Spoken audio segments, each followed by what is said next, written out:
Janganlah dibiarkan orang lain bila ngakoming sebut umdap, kau cakap saya ni ahli UMNO dari dalam perut. Dari dalam perut mak saya pun, saya ingat mak saya selalu bawa saya pergi mesyuarat agung UMNO kot.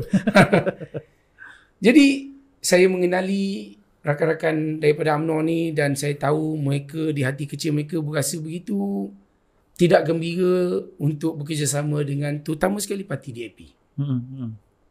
Dengan kerakusan mereka, dengan cara mereka bekerja dan sebagainya, kita berasa not very happy. Rakan-rakan yang menjadi ketua kampung, rakan-rakan yang menjadi ahli-ahli majlis daerah, majlis perbandaran, majlis bandaraya are not happy dengan apa rakan-rakan lain daripada DAP dan juga parti-parti dalam PH lakukan. Ini tak selari dengan selera mereka sebenarnya. Tetapi mereka berada di situ demi untuk mengecap sedikit nikmat kekuasaan itu untuk digunakan kononnya untuk memperbaiki sokongan kepada parti mereka dan mereka yakin mereka akan dapat bangkit semula.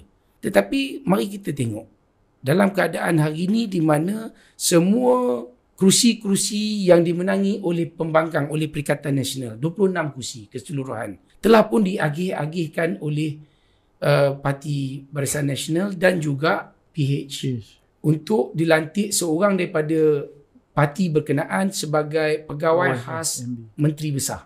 Diberikan gaji, kalau tak salah saya dengar cerita, wallahualam betul atau tidak, dengar dekat 10,000 juga. Mungkin lebih, tak wallahualam, tapi tinggilah namanya. Dan dikatakan mendapat juga peruntukan seumpama seorang ahli Dewan Undangan Negeri. Jadi kalau begitu keadaannya, sehingga kan saya lihat pula Dun Cangkat Jung yang menjadi kerusi tradisi UMNO telah tewas kepada Bersatu Perikatan Nasional pada pilihan raya yang lepas. Kini melalui pembahagian tersebut telah diberikan kepada DAP dan seorang pegawai khas Melayu daripada DAP telah bertanggungjawab di situ.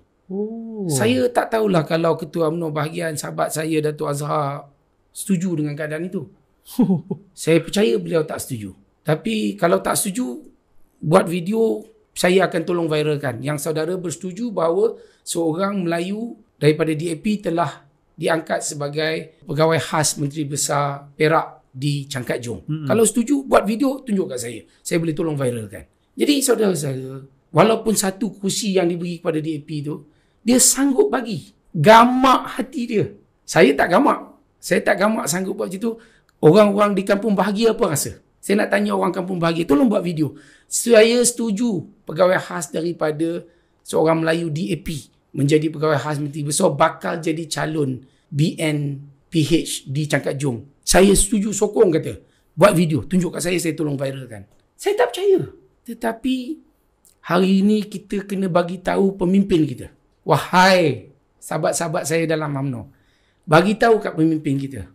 Bagi tahu dekat Presiden. Bagi tahu kat Timbalan Presiden. Bagi tahu pada naib-naib Presiden.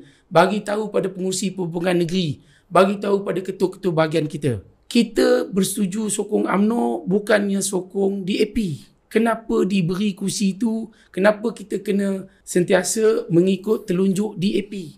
Kenapa apabila kita nak menggantung Patih di Dewan Negeri, seorang ahli UMNO terpaksa nak ikut 3 orang ahli Dewan Negeri daripada DAP? Kenapa tak gantung 3 hari? Kenapa tak gantung 1 hari? Kenapa 6 bulan? Kerana satu perkara yang sepatutnya UMNO yang pertahankan, UMNO yang patut perjuangkan. Tapi bila Pak Teh cakap kena gantung 6 bulan atas sokongan seorang ahli Dewan Negeri daripada UMNO. Jadi saudara-saudari, marilah kita fikirkan perkara ni betul-betul, bagi signal kepada pemimpin kita. Aku tak gemar kamu buat kerja ni. Aku tak nak kamu teruskan perkara ni. Kalau kita susah sama-sama. Kalau kita ni negeri kita jaga sama-sama. Janganlah dibiarkan orang lain bila ngakoming sebut umdap, kamu cakap mantap. Gila datang dari mana kamu semua ni? Ya? Jadi tolonglah saudara-saudara, saya tak ada nak bergaduh dengan kamu semua. Kamu semua adalah saudara mara saya, sahabat handai saya. Saya tetap akan jaga, saya tetap akan pertahankan. Tetapi kita mesti bersama. Saya merayu. Wahai saudara-saudara saya yang selama ini menyokong UMNO, menyokong Barisan Nasional, teruskan perjuangan meningkatkan syiar Islam, memartabatkan bahasa Melayu, menjaga kedaulatan negara kita. Kita jaga raja-raja kita. Kita jaga bahasa kita. Kita jaga segala perkara yang menjadi hak kepada kita. Tetapi berilah mesej kepada para pemimpin kita yang ingkar kepada perjuangan kita.